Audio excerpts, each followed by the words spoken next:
हमने ये solar dryer बनाया है। ये एल्यूमिनियम फ्रेम बॉडी में हमने बनाया है। एसएस का इसमें सारा पूरा नट वगैरह यूज किया है। कोल्ड स्टोरेज सबके पास नहीं है, तो बेसिक कोल्ड स्टोरेज जो है कैसे उनका संरक्षण किया जाए, तो आकाश चौरसिया जो है उन्होंने एक मॉडल विकसित किया है, अपना खुद का तरीका इजाद किया है जमीन में गड्ढे करने का। जब वो गोबर सूख जाता है तब जाके हम जो भी हमें अदरक है, हल्दी है, अरबी है, कचूरी या कुछ इस तरह की कंद वाली फसल है वो जाके हमने खड्डे में भर दिया और फिर ऊपर से भी गोबर की लगभग आधा इंच की परत हमने ऊपर से गोबर सीधा ऐसे रख दिया। अब रबड़ के जैसे मिट्टी है, ऐसे कितने भी गहराई तक जो है ना इसको ऐसे खोद सकते हैं। ये देखिए, ये गर्मी में कहीं केंचुए मिलते हैं क्या आपको देखने के लिए? मल्टीलेयर फार्मिंग यानी एक साथ एक खेत में कई सारी फसलें उगाने के जो हम जिस बात कर रहे थे आकाश चौरसिया जी के साथ जो हमने वीडियो बनाया उसका ये दूसरा पार्ट है, जिसमें हम मल्टीलेयर फार्मिंग की बात करें, लेकिन उसकी कुछ साधारण तकनीक। जो पहला वीडियो आपने देखा उसमें कुछ टेक्नोलॉजी ज़्यादा इस्तेमाल की गई थी, ज़्यादा हाईटेक था। कई सारे लोगों को ये लग सकता है कि शायद ये हमसे नहीं हो पाएगा या हमारे बस की बात नहीं, लेकिन ये बहुत साधारण है, इसको आप घर में आजमा सकते हैं। और इसमें कुछ अलग अलग तरह के प्रयोग किए गए, जैसे वहाँ पे हमें केला नहीं नज़र आया था,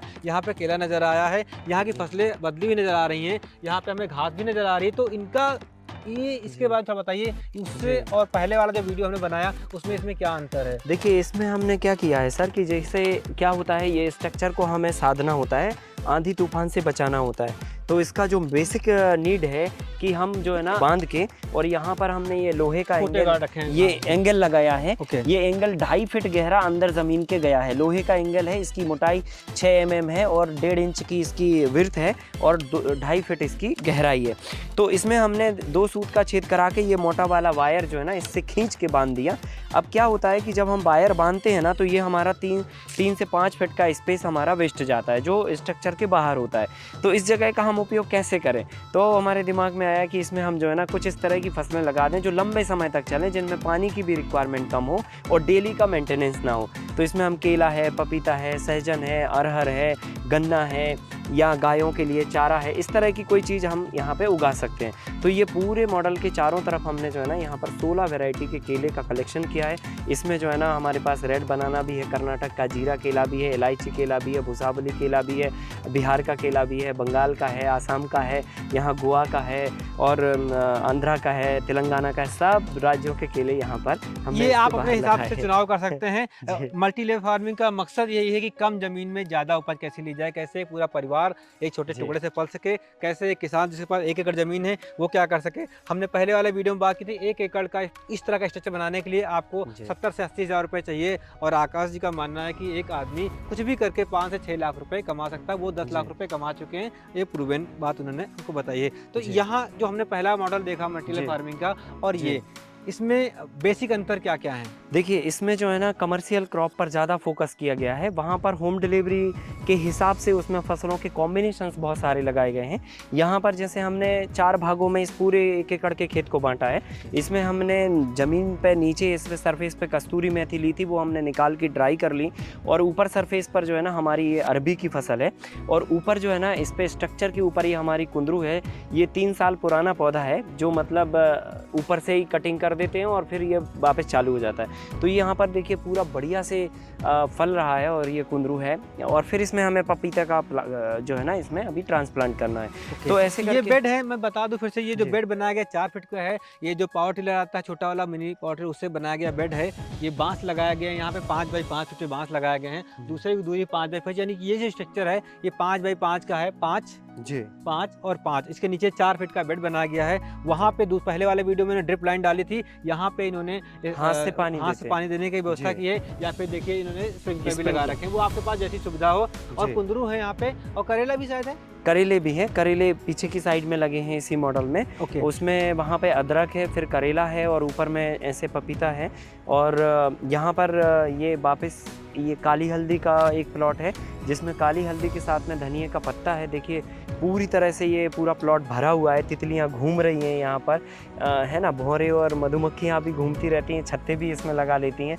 तो ये धनिया का प्लॉट है, ये पूरा धनिया रेडी हो गया है, और इसने पूरे ज़मीन को ऐसे कवर किया हुआ है कि हमें पानी भी कम लग रहा है और घास भी नहीं हो रही है, इससे खरपतवार की भी आपको जी। और क्वालिटी आप देखिए एकदम बिल्कुल मतलब देसी जो है धनिया है ना ये? जी हाँ, देसी धनिया देसी खुशबू सारे तो आ रही है। अपने यहाँ पर इस्तेमाल किए जाने सारे बीज देसी।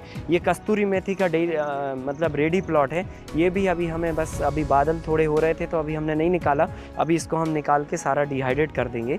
तो इस तरीके से जो है ना ये पूरा कस्तूरी मेथी और नीचे काली हल्दी, ऊपर में जो है ना ये अपने कुंदरू का क्रॉप है और फिर उसके बाद इसमें हम पपीता लगाने वाले हैं। तो इस तरीके से ये पूरा एक कमर्शियल मॉडल है जिसमें हमने बल्क में हर फसल को उगाने की कोशिश की है, और ताकि हम क्वांटिटी मेंटेन कर पाएँ, या तो हम इन्हें बाज़ार में बल्क में ले जा पाएँ या इसे हम बल्क में डिहाइड्रेशन कर पाएँ। इस तरीके से ये मॉडल है। अब यहाँ पर देखिए अभी काफ़ी ठंडक भी है। हाँ। जो बाहर हमारा टेम्परेचर होता है उससे कम 3 से 4 डिग्री का टेम्परेचर इसके अंदर कम होता है। तो हम गर्मी में बेमौसम सब्जियां उगाने के लिए इस तकनीक का प्रयोग कर सकते हैं। जो हमने आकाश का पहला वीडियो बनाया उसमें हमने ये दिखाया कि हर दूसरी लाइन पे इन्होंने नई फसल बना रखी है। कहीं पे कुंदरू है, कहीं पे घुइयाँ लगा रखी है, कहीं पे सोया मेथी है, तो कहीं पालक है। यहाँ पे जैसे बहुत सारे लोग लगे यार ये मेरा ये झंझटी काम मुझसे नहीं हो पाएगा, मैं 100 फसल नहीं लगा सकता। और बहुत सारे ऐसे किसान हैं जो न उसे बेच नहीं पाएंगे तो लगा नहीं पाएंगे, तो उनको चाहिए मोनोक्रॉपिंग तो नहीं कहेंगे लेकिन वो जो भी फसल हो, जो 3-4 फसल बड़े पैमाने पर। तो कुंदरू है तो पूरे में कुंदरू है, देखिए यहाँ पे इस पूरे स्ट्रक्चर में पूरे में कुंदरू है। दूसरे वाले में आप जाओगे तो आपको उन्होंने यहाँ पे घुइयाँ मतलब अरबी लगा रखा है। तो ये जब निकल के आएंगे तो निकल, इससे पहले यहाँ पे कस्तूरी मेथी लगी हुई थी, उसको इन्होंने निकाल लिया, अब ये लगी। तो मेन क्रॉप कस्तूरी मेथी थी, वो सीजनल थी, 20 से 25 दिन की क्रॉप थी, 30 दिन की क्रॉप थी, वो निकल गई। अब आ गया आपके पास ये अरबी आ गया। ये कितने दिन की हो गई आपकी? ये लगभग जो है ना 1.5 महीने की फसल हो गई है, और अब ये लगभग 4 महीने के अंदर जुलाई आखिरी या अगस्त तक ये निकल जाएगा। फिर हम इसमें जो है ना अक्टूबर में लगभग इसमें हम आलू शिफ्ट कर देंगे।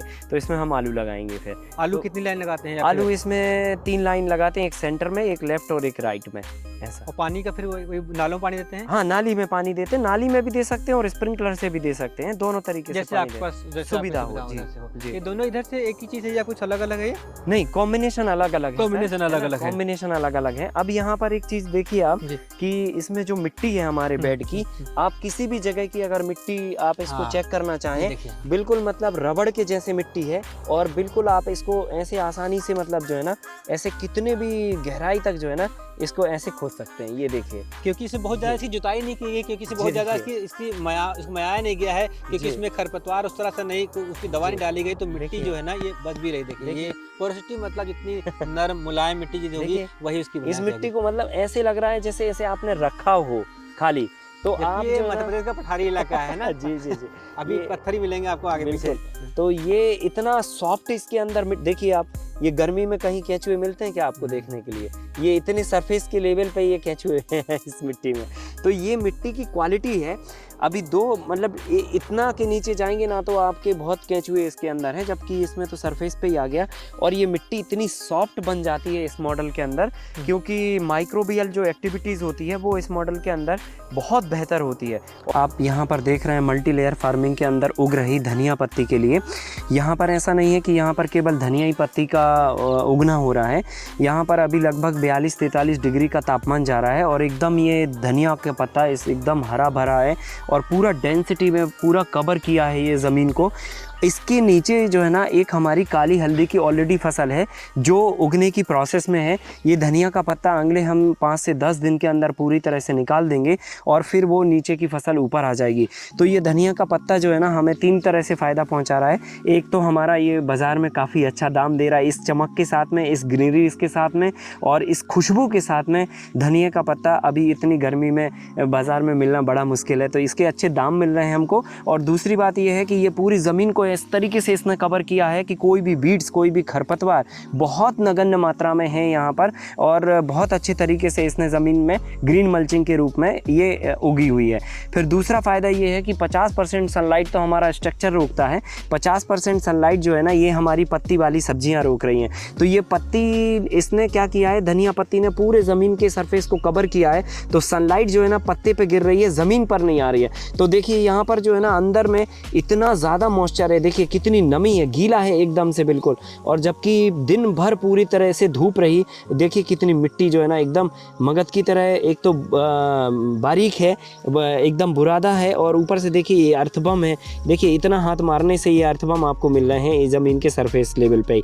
तो इस मिट्टी के अंदर जो है ना बहुत ज़्यादा पोरोसिटी और बहुत ज़्यादा मतलब देखिए ये केंचुए, देखिए ये केंचुए देखिए इतनी गर्मी में जो है ना आपको सरफेस लेवल पे केंचुए दिख रहे हैं। ये बहुत बड़ा अचीवमेंट है, मिट्टी को स्वस्थ बनाना और उसे स्वस्थ मिट्टी में एक अच्छी बेहतर फसल उगाना, ये बहुत बड़ा चैलेंज का काम है। 42-43 डिग्री में हम 2 इंच की सरफेस पर केंचुए देख पा रहे हैं, ये बहुत बड़ी अचीवमेंट है। तो ये ज़मीन के सरफेस को इसने कवर किया, तो इससे मॉइस्चर भी हमारा मेंटेन रहा और मॉइस्चर की वजह से जो है ना पानी की मात्रा हमें कम लगी और इवापरेशन भी रुका। यहाँ पर 4 फसलें हमने उगा ली, 70 से 80% पानी बचा लिया, 20% पानी में 4-5 फसलें हमने यहाँ पे उगा ली। और तीसरा बेनिफिट ये होता है कि इसको हम जड़ समेत निकालेंगे तो हर बार जो है ना मिट्टी में पोरोसिटी डेवलप होगी, और जब पोरोसिटी डेवलप होगी तो ऑक्सीजन लेवल मिट्टी का बढ़ेगा, तो उससे और रंधता बढ़ेगी, पानी की जल धारण क्षमता बढ़ेगी।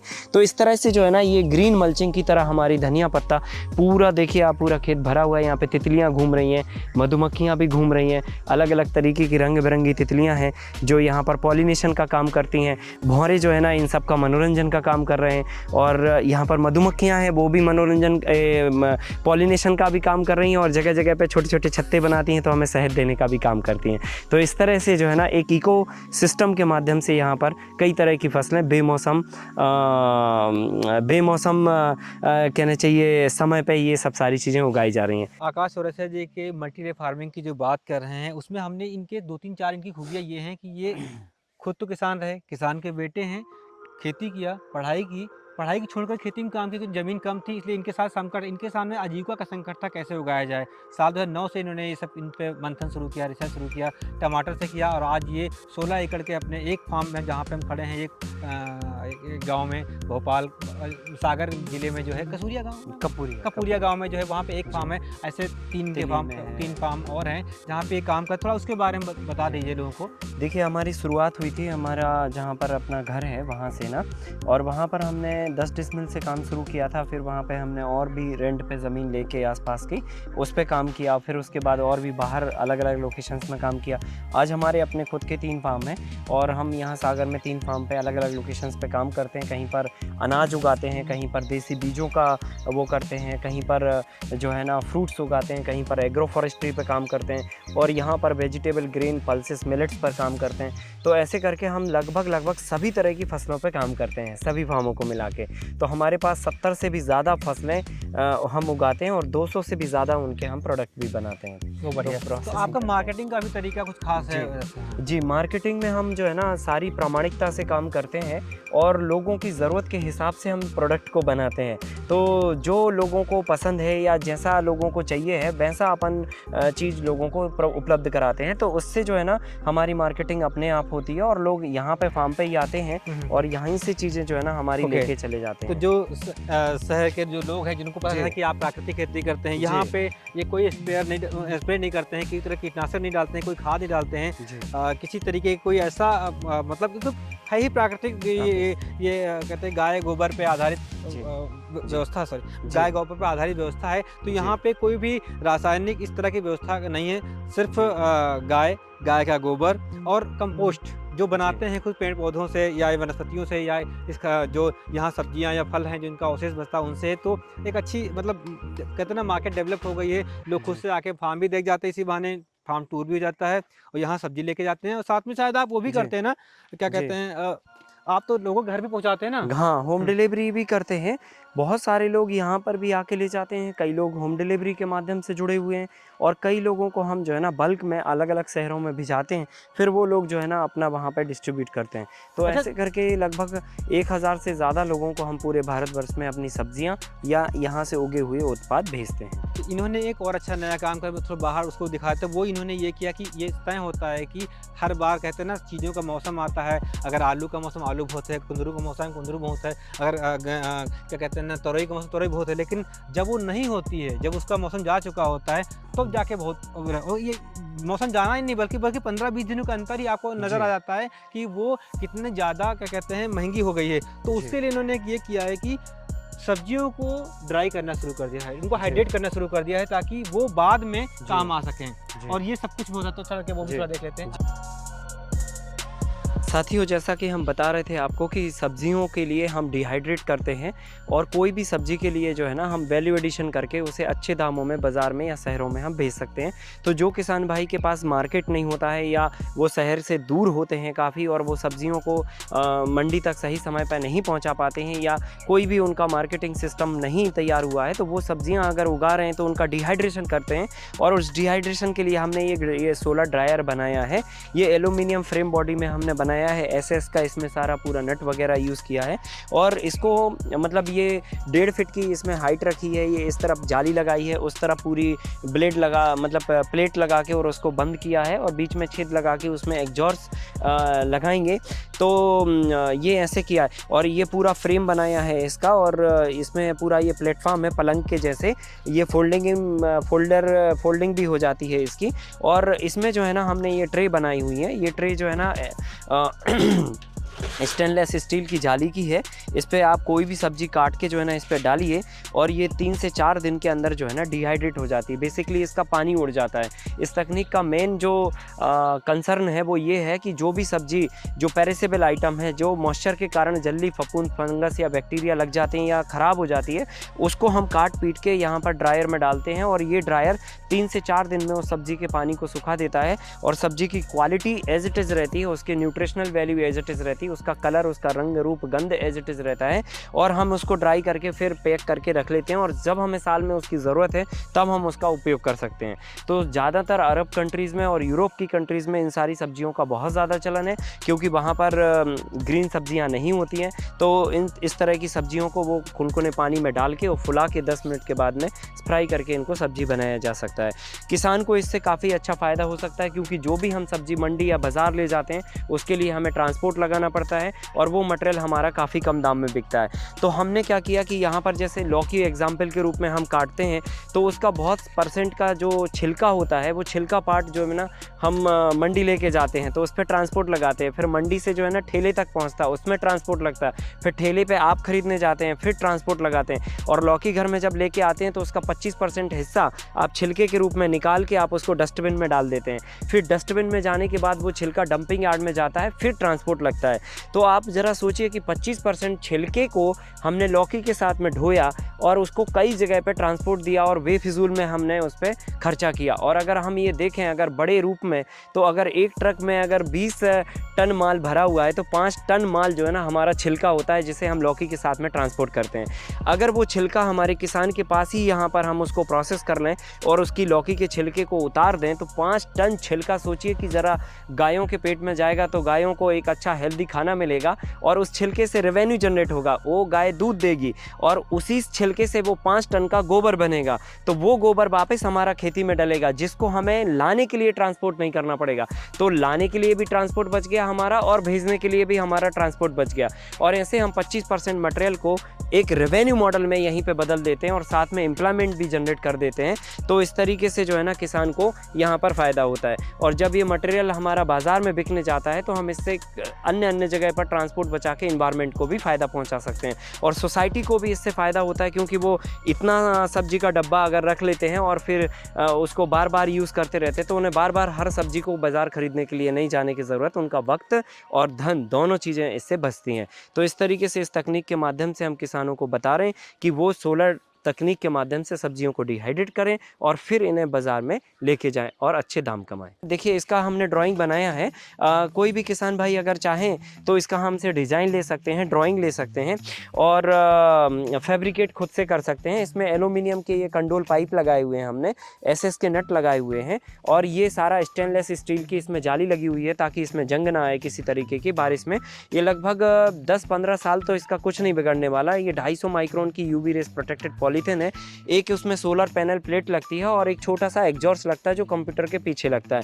तो इस तरीके से सब मिला के अगर मटेरियल की हम कॉस्ट जोड़ें तो 24,000-25,000 के बीच में ये बन के तैयार हो गया है और ये 10 से 15 साल आराम से इसकी लाइफ है। बारिश में, धूप में, ठंडी में, किसी भी मौसम में इसे बाहर रखा जा सकता है। तो जो किसान भाई इसको बनाना चाहें वो हमसे डिज़ाइन ड्राइंग ले लें और अपने यहाँ लोकल मिस्त्री को बुला के ये मटेरियल अरेंजमेंट करके और बना सकते हैं। तो इस तरीके से जो है ना हम इसको बहुत ही कम सस्ते दाम में बनाते हैं ताकि हर एक किसान इसको बना सके और इसको लेके इसका फ़ायदा उठा सके। आकाश जी से मिलने में इसलिए आया हूँ क्योंकि मैंने जब यूट्यूब पे उनके इस मल्टी लेयर फार्मिंग के बारे में देखा और समझा इसको, तो अब चूँकि जैविक की तरफ मेरा भी रुझान अधिक था, तो इसलिए मैं सर से मिलने की मेरी मन में इच्छा थी कि मैं उनसे मिलूं और समझूं इसको, और विजुअली एक तरह से देखकर उसे थोड़ा समझूं। और ये सर आज के समय में इस चीज़ की बहुत आवश्यकता है, क्योंकि लोग हों जो जिस तरह से हॉस्पिटल में भर्ती हो रहे हैं और अपना स्वास्थ्य खो रहे हैं, और उन्हें ये मालूम ही नहीं कि वो क्यों खो रहे हैं। तो ये इस विषय में जो सर एक जागरूकता ला रहे हैं लोगों में। आकाश जी का पहले मैंने कोई यूट्यूब पर वीडियो देखा था, और ये भी अपने में युवा थे, तो मैंने भी सोचा अपने भी युवा थे, युवा अपने फार्मिंग करके क्या कुछ कर अलग किया है। इसलिए मैंने यहाँ पधारने के बाद ये 2 दिन की ट्रेनिंग ली, इसका मेरे पूरा ये मल्टी लेयर फार्मिंग समझ में आई है। मैं पहले से ही ऑर्गेनिक के बारे में काम कर रहा हूँ, और जब मैं आकाश भाई जी के यूट्यूब में वीडियो देखा, तो मुझे लगा कि वहाँ मुझे जाना है और पूरा ग्राउंड के लेवल से सीखना है कैसे ऑर्गेनिक होता है, क्योंकि मुझे पता है सारे जो रोग है वो खाने पाने से आता है और खाने पीने की चीज़ से आता है। सारे फसल केमिकल से हो रहा है, इसलिए ऑर्गेनिक का होना बहुत ज़रूरी है। अभी हम जिस मुद्दे पे चर्चा करने वाला बहुत महत्वपूर्ण है, वो इसलिए क्योंकि जो हम लोग हमारे यहाँ अदरक हो, लहसुन हो, प्याज, कई सारी ऐसी फसलें होती हैं जो हमारे खेतों से निकलती हैं, तो उनका रेट बहुत कम होता है। लेकिन अभी जैसे आलू का देखो, इसमें आलू रेट क्या जा रहा है, अदरक का रेट देखो बहुत ऊपर जा रहे हैं, लेकिन जब किसान खेत से कई बार निकलती है उनको वो रेट नहीं मिल पाता। तो किसान, लेकिन कोल्ड स्टोरेज सबके पास नहीं है, तो देसी कोल्ड स्टोरेज जो है कैसे उनका संरक्षण किया जाए। तो आकाश रसिया जो हैं, जो कि मल्टी लेयर फार्मिंग के जाने जाते हैं, जो भारत में जैविक प्राकृतिक खेती को लेकर के ब्रांड भी बन गए हैं, बहुत सारे किसानों को ट्रेनिंग देते हैं। उन्होंने एक मॉडल विकसित किया है, अपना खुद का तरीका ईजाद किया है, जो है ज़मीन में गड्ढे करने का। थोड़ा बताइए इसके बारे में। सर इसमें हम क्या करते हैं ना, पहले 3 फीट चौड़ा और 2 फीट गहरा, और लगभग लंबाई आपके हिसाब से आप ले लीजिए जितना आपको मटेरियल रखना है, तो वो गड्ढा खोदते हैं और 2 तरीके से इसको गड्ढे को रेडी करते हैं। गड्ढा खोद के अगर हमें इसमें गोबर लीपना है, तो एक तरीका तो ये होता है कि गड्ढे की दीवार को और ज़मीन के सरफेस को गोबर से लीप दीजिए, तो फिर उस कंडीशन में गड्ढे को सुखाते नहीं है, सीधा गड्ढा खोद के और गोबर से लीप देते हैं और फिर गोबर को सूखने देते हैं। 3-4 दिन में जब वो गोबर सूख जाता है, तब जाके हम जो भी हमें अदरक है, हल्दी है, अरबी है, कचूर या कुछ इस तरह की कंद वाली फसल है, वो जाके हमने खड्डे में भर दिया, और फिर ऊपर से भी गोबर की लगभग आधा इंच की परत हमने ऊपर से गोबर सीधा ऐसे रख दिया। एक गोबर नम या फिर खाद वाला? नहीं, केवल ताज़ा गोबर लीपना है और उसके ऊपर से भी रख देना है, और फिर उसके बाद इस गड्ढे को धूप और छाया से बचाना है, धूप से और पानी से बचाना है।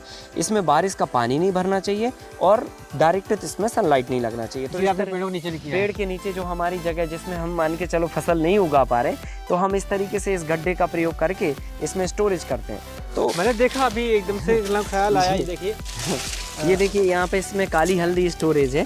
तो एक तरीका ये होता है कि आप वैसा करके स्टोरेज कर सकते हैं, और दूसरा तरीका है कि पलास के पत्ते आप लीजिए और ज़मीन पर पलास के पत्ते को बिछा के और साइड में लगा के और उसमें आप मटेरियल को भर दीजिए और पत्तों को फिर ऊपर से ढक दीजिए, और फिर उसके बाद जो है ना इसको रखा रहने दीजिए। तो ये 5 से 6 महीने तक आप इसमें फसल रोक सकते हैं। जैसे आपके यहाँ मान लो इसमें पानी चला गया बारिश में और इसमें अंकुरण हो गया, ये देखिए हमें अंकुरण दिखाई पड़ रहा है, इससे क्या नुकसान होगा कुछ? नहीं, इसमें कोई नुकसान नहीं है, क्योंकि ये हमने बीज के लिए स्टोरेज किया था। तो ये तो और भी अच्छा है कि अब हम सीधा जाके लगाएंगे तो वहाँ पर पहले से अंकुरण हो चुका है, देखिए बिल्कुल। और सीधा, लेकिन अगर मान लीजिए हमें बीज ना करना होता तो क्या इसमें कोई नुकसान होगा? हाँ, अगर बीज नहीं करना है तो फिर इसमें पानी नहीं लगने देना चाहिए, फिर वो आपको केयर करना पड़ेगी। अभी बारिश आई अचानक से तो गिर गया इसमें पानी, अब हमें पता था खेत में ही लगाना है तो हमने ज़्यादा केयर नहीं किया। अगर आपको बाजार में बेचना है या फिर प्रोसेसिंग करनी है तो फिर आप इस पर कुछ ढक के रखिए बारिश आने के समय पे, कि बारिश का पानी इसमें ना जाए, तो ये एज इट इज़ बिना अंकुरण के ये रहेगा। अच्छा, हमने जैसे खेत से निकाला, चाहे अदरक हो जाए, अरबी हुई, चाहे इनको, और हमने इसमें रख क्या उसको थोड़ा सुखाना है या सीधे निकाल रख देना है? नहीं, आप खेत से निकालिए और हल्की सी जो मिट्टी और हल्का नमी रहता है वो पेड़ की छाया में डाल के आप रख दीजिए 2-4 घंटे, अपने आप वो मिट्टी झड़ जाएगी और फिर आप सॉर्टिंग ग्रेडिंग करके सीधा मटेरियल को भर दीजिए। ये आपका आजमाया हुआ है? हाँ, बहुत इंपॉर्टेंट चीज़ है जी। रख पाए, और हर एक यहाँ कोल्ड स्टोरेज नहीं होते हैं, तो वैसे में ये चीज़ें जो है वो आपको हम करके। और इसमें सबसे बड़ा फायदा ये है सर कि जैसे मान के चलो किसान ने इसमें अपना माल रखा, अभी जैसे अरबी आया था, तो अरबी जब बाजार में हमारी फसल फसल आई थी तो हमने लोगों को होम डिलीवरी में भी 20 रुपए किलो दी थी, क्योंकि मंडी में ही 15 रुपए का रेट था। फिर धीरे धीरे देखते देखते अभी 80 रुपए 90 रुपए बाज़ार में रेट चल रहा है उसका। तो हमने क्या किया, सारी अरबी को जो है ना, पहले हल्दी के पहले उसमें अरबी हमने स्टोरेज कर रखी थी और फिर वो हल्दी हमने अभी 90 रुपए किलो बीज में लोगों को दिया। तो ये फ़ायदे होते। अगर हम वही उस समय 20 रुपए किलो सारा बेच देते तो हम 90 का रेट नहीं ले पाते। और किसान भाई इसको इसलिए नहीं कर पाते कि अगर ये फसल अगर हमने घर में रख ली तो इसका वजन लॉस हो जाता है, लॉस हो जाएगा, नमी चली जाएगी। हाँ। ये साथ अदरक है? ये काली हल्दी है। अच्छा, हल्दी है। ये पूरी काली हल्दी है, ये पूरा काली हल्दी है। अदरक भी करते हैं नहीं, अपन। मुझे लगा कि शायद उसका भी जी जी जी लगा, हाँ। इसमें अदरक भी रख सकते हैं, अरबी भी रख सकते हैं, कचूर भी रख सकते हैं, कई ऐसी फसलें रख सकते हैं। तो इसमें वजन लॉस नहीं होता है और आप 5 से 6 महीना इसका स्टोरेज कर सकते हैं। और एक खास बात ये है कि जैसे आप अभी बारिश के पहले पहले ये कंद वाली फसल निकाल लेंगे तो यही नाली जो है ना पानी को रिचार्ज करने के काम आएगी। तो हम क्या करते हैं, ये जो हमारी पेड़ों की पतझड़ है जो गर्मी भर में हुई है वो सारी पतझड़ इसमें भर देते हैं, यहीं के यहीं झाड़ के। फिर नहीं, वो खाद तो बनेगी लेकिन ये पतझड़ इसमें भर दिया, फिर बारिश का पानी आएगा तो पानी भी इसमें रहेगा, तो खेत का पानी बह के नहीं जाएगा, पानी भी रुकेगा। और पानी और मिट्टी ये जब कचरे से मिलेगी तो वो बढ़िया कंपोस्ट बन जाएगी। तो बारिश के बाद इसमें हम कंपोस्ट निकाल के खेत में डाल देते हैं और फिर हमारा खड्डा फिर फसल को स्टोरेज करने के लिए रेडी होता है। तो एक ही मतलब जो है ना, हम खड्डे का उपयोग 2-3 तरह से कर लेते हैं और पेड़ की छाया में ये सारा काम होता है। ये ऐसे ही पड़ा रहता है। अच्छा, ये लगे हाथ ये बता दिए, बहुत सारे लोग कहते हैं कि हल्दी हो गई, अदरक हो गई, इनकी हमें क्या आम के बाग में खेती करनी चाहिए कि नहीं करनी चाहिए? क्योंकि कुछ लोग कहते हैं कि पैदावार पर असर पड़ता है, कुछ कहते हैं कि मेहनत ज़्यादा लगती है। तो क्या करना चाहिए? सर देखिए, अगर हम हमारे पास स्पेस है और छायादार जगह है तो हम उसमें मेड़ा बना के हम इसमें कर सकते हैं, कोई दिक्कत नहीं है। क्योंकि क्या होता है कि अगर आप नहीं करेंगे तो वो जगह वेस्ट तो पड़ी है और उसमें ज़्यादा घास और खरपतवार और वो सब मेंटेनेंस भी आपका बढ़ जाता है। और अगर आप फसल उगाते हैं तो कुछ ना कुछ आपका अच्छा रेवेन्यू उसमें बन जाता है। तो करना चाहिए, हम तो करते हैं।